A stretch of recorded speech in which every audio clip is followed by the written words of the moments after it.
नमस्ते से नमस्ते मातृभूमि, जय हिंद दोस्तों। मैं किशन आप सबका स्वागत करता हूं। तो चलिए शुरू करते हैं आज के डिफेंस समाचारों को।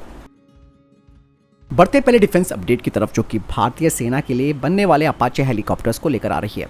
बोइंग ने भारतीय सेना के लिए अब 6 अपाचे अटैक हेलीकॉप्टर्स का प्रोडक्शन करना शुरू कर दिया है। जहां साल 2020 में इंडियन एयरफोर्स को AS-64E मॉडल के 22 अपाचे हेलीकॉप्टर डिलीवर किए गए थे, उसके बाद भारतीय सेना ने 6 अपाचे हेलीकॉप्टर्स का ऑर्डर दिया, जिसके लिए बाकायदा एक समझौता भी किया गया। इससे पहले अपाचे हेलीकॉप्टर का उत्पादन भी शुरू हो गया है और सभी अपाचे हेलीकॉप्टर्स की डिलीवरी भारतीय सेना को 2024 तक हो जाएगी। इन हेलीकॉप्टर्स का निर्माण अमेरिका के एरिजोना में हो रहा है। आपको मैं बता दूं कि इन हेलीकॉप्टर्स के जो फ्यूजलार्स हैं उसे Tata Boeing joint venture Hyderabad में तैयार किया गया है। भारतीय सेना ने भी AS-64 अपाचे हेलीकॉप्टर को इसीलिए चुना है क्योंकि ये हेलीकॉप्टर दुनिया का सबसे एडवांस मल्टी कॉम्बैक्ट हेलीकॉप्टर है। इस हेलीकॉप्टर में high quality night vision system है, जिससे कि रात के अंधेरे में भी ये दुश्मनों को ढूंढकर उन्हें मार सकता है। इसके अलावा इसमें कई तरीके की मिसाइलें लगाई गई हैं और ये हेलीकॉप्टर 1 मिनट में करीबन 128 लक्ष्यों पर निशाना साध सकता है। हेलीकॉप्टर की स्पीड 280 किलोमीटर प्रति घंटा तक जा सकती है। जहां तक बात करते हैं हथियारों की, तो इस हेलीकॉप्टर में 16 एंटी टैंक AGM-114 हेलफायर और स्ट्रिंगर मिसाइल लगाई गई हैं। दोस्तों, यहाँ पर भारतीय सेना ने भले ही 6 अपाचे हेलीकॉप्टर्स का ऑर्डर दिया है और ये कम संख्या में इसलिए दिया गया है क्योंकि भारत अपने स्वदेशी LCH प्रचंड पर भी काम कर रहा है और LCH प्रचंड, जो कि भारत का स्वदेशी लाइट कॉम्बैक्ट हेलीकॉप्टर है, इसे भी उसी ग्रेड तक अपग्रेड किया जाएगा जिस स्तर तक अपाचे हेलीकॉप्टर्स हैं। बढ़ते हैं नेक्स्ट अपडेट की तरफ। Artificial intelligence and robotics laboratory IISc ने हाल ही में एक महत्वपूर्ण उपलब्धि हासिल की है, जिसके तहत ड्रोन के लिए एक स्वदेशी यानी कि इंडिजीनियस इंडस्ट्रियल ग्रेड का ऑटो पायलट सिस्टम बनाया गया है ड्रोन्स के लिए। और ये मील का पत्थर भारत के भारतीय ड्रोन के लिए एवियोनिक्स सिस्टम में आत्मनिर्भरता हासिल करने की दिशा में पहला कदम है। एरोस्पेस इंजीनियरिंग विभाग के द्वारा कहा गया है कि हमारा ऑटो पायलट सिस्टम मानव रहित हवाई सिस्टम डोमेन में घरेलू समाधान की विशाल क्षमता को प्रदर्शित करता है और हमें विश्वास है कि ये सफलता इस क्षेत्र में और प्रगति का मार्ग प्रशस्त करेगी और भारत में ड्रोन इकोसिस्टम के विकास में योगदान देगी। बढ़ते हैं नेक्स्ट अपडेट की तरफ। भारतीय नौसेना DRDO के सेंटर फॉर एयरबॉर्न सिस्टम के साथ सहयोग करके स्वदेशी medium class maritime petrol aircraft पर काम कर रही है, जो कि भारतीय नौसेना के पास मौजूदा 12 Boeing P-8I maritime aircraft fleet के साथ काम करेंगे।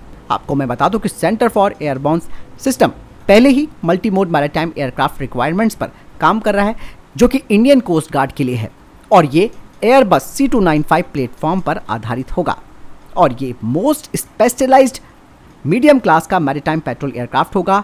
और C295 प्लेटफॉर्म का इस्तेमाल करने से जो इसका डेवलपमेंटल लीड टाइम है वो बचेगा, क्योंकि इसकी कई सारी टेक्नोलॉजीज पहले से ही प्रूव्ड हैं। बढ़ते नेक्स्ट अपडेट की तरफ, जो कि भारतीय नौसेना के P-75I प्रोजेक्ट को लेकर आ रही है। भारतीय अधिकारियों की तरफ से कहा गया है कि प्रोजेक्ट 75I का मूल्यांकन किया जा रहा है, जिसके तहत 2 बिड्स जो कि जर्मनी और स्पेन की तरफ से आई हैं उनका मूल्यांकन किया जा रहा है, जो कि 6 एडवांस कन्वेंशनल सबमरीन्स को तैयार करेंगी। कहा यह जा रहा है कि भारतीय नौसेना उस ऑफर की तरफ जाएगी जो कि बेहतर और बड़े स्तर पर तकनीकी हस्तांतरण करेगा इस प्रोजेक्ट में। चलिए बढ़ते हैं नेक्स्ट अपडेट की तरफ। कल्याणी स्ट्रेटेजिक सिस्टम की तरफ से कहा गया है कि उन्होंने मिनिस्ट्री ऑफ डिफेंस को रिक्वेस्ट फॉर कोटेशन भेजा है 307 ATAGS यानी कि अटैक्स की खरीद के लिए, और रक्षा मंत्रालय अगले 6 महीनों में इसे अप्रूव कर देगा और 2024 में इनकी डील साइन हो जाएगी। आपको मैं बता दूं कि कल्याणी ने हाल ही में कुछ ATAGS का एक्सपोर्ट किया है आर्मीनिया को। चलिए बढ़ते हैं नेक्स्ट अपडेट की तरफ।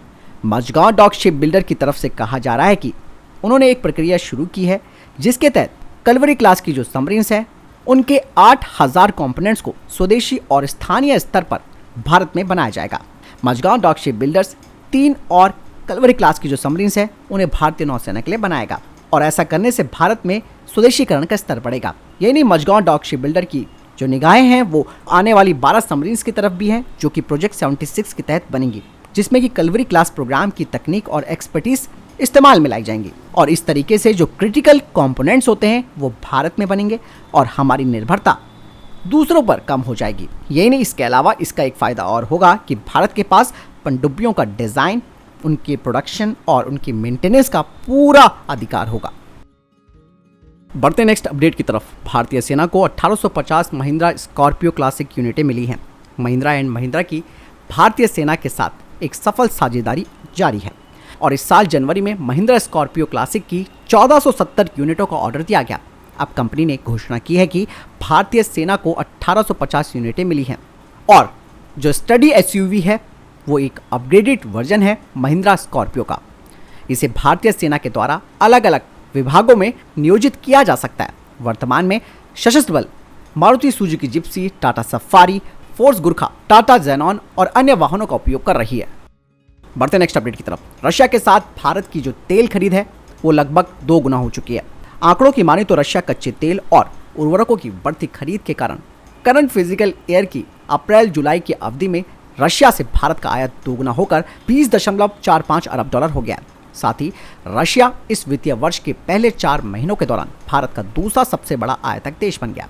रूस यूक्रेन युद्ध की शुरुआत से पहले ही भारत के तेल आयात में रशियन तेल का हिस्सा जहां 1% से कम था, लेकिन युद्ध के बाद ये रिकॉर्ड स्तर यानी कि 40% तक हो गया।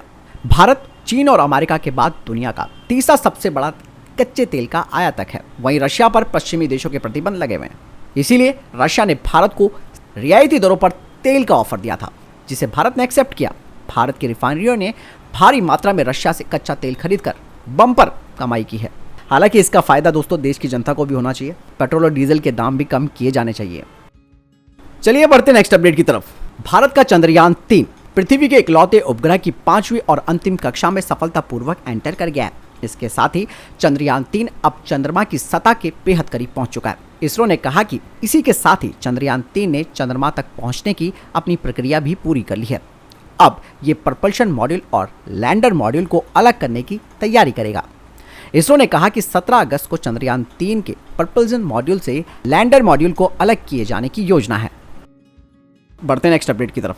Advance weapons and equipment India limited को भारतीय सेना से 300 सारंग तोपों का एक बड़ा ऑर्डर मिला है। ये अत्याधुनिक तोपें सशस्त्र बलों की मारक क्षमता को बढ़ाने और राष्ट्रीय सुरक्षा को मजबूत करने में योगदान देंगी। सेना के टेंडर के अनुसार सारंग, जो कि 130 mm की आर्टिलरी है, उसे 155 mm 45 कैलिबर तक किया जाएगा। सेना ने ऑर्डिनेंस फैक्ट्री बोर्ड और निजी उद्योग दोनों के लिए 2013 में एक रिक्वेस्ट फॉर प्रपोजल जारी किया था। साथ ही सारंग बंदूक की रेंज अब 27 किलोमीटर से बढ़ाकर 36 किलोमीटर तक कर दी गई है। साथ ही इसकी विस्फोटक क्षमता भी अब काफी बढ़ गई है। बढ़ते नेक्स्ट अपडेट की तरफ।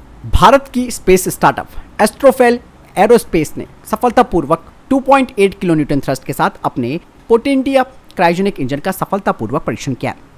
इसमें एक सीडी नोजल है और 5 kN तक का ये थ्रस्ट उत्पन्न करने में सक्षम होगा। एस्ट्रोफेल एरोस्पेस अस्त्रा सीरीज लॉन्च व्हीकल्स को भी तैयार कर रहा है और अस्त्रा सीरीज विशेष रूप से छोटे सैटेलाइट प्रक्षेपण मार्केट के लिए विकसित की जा रही है और ये लो अर्थ ऑर्बिट तक 300 किलोग्राम तक के पेलोड ले जा सकती है। इसमें अत्याधुनिक मेड इन इंडिया एवियोनिक्स और विश्वसनीय रॉकेट इंजन शामिल होंगे, जो सुरक्षित होने के साथ साथ लागत प्रभावी भी होंगे। तो फिलहाल दोस्तों ये थे अभी तक के टॉप डिफेंस और स्पेस अपडेट्स। वीडियो के संबंध में कोई प्रश्न, जवाब या आपका कोई सवाल है, कमेंट सेक्शन में लिखकर जरूर पूछिएगा। मिलता हूं नई जानकारी के साथ। ख्याल रखिएगा अपना। जय हिंद, वंदे मातरम।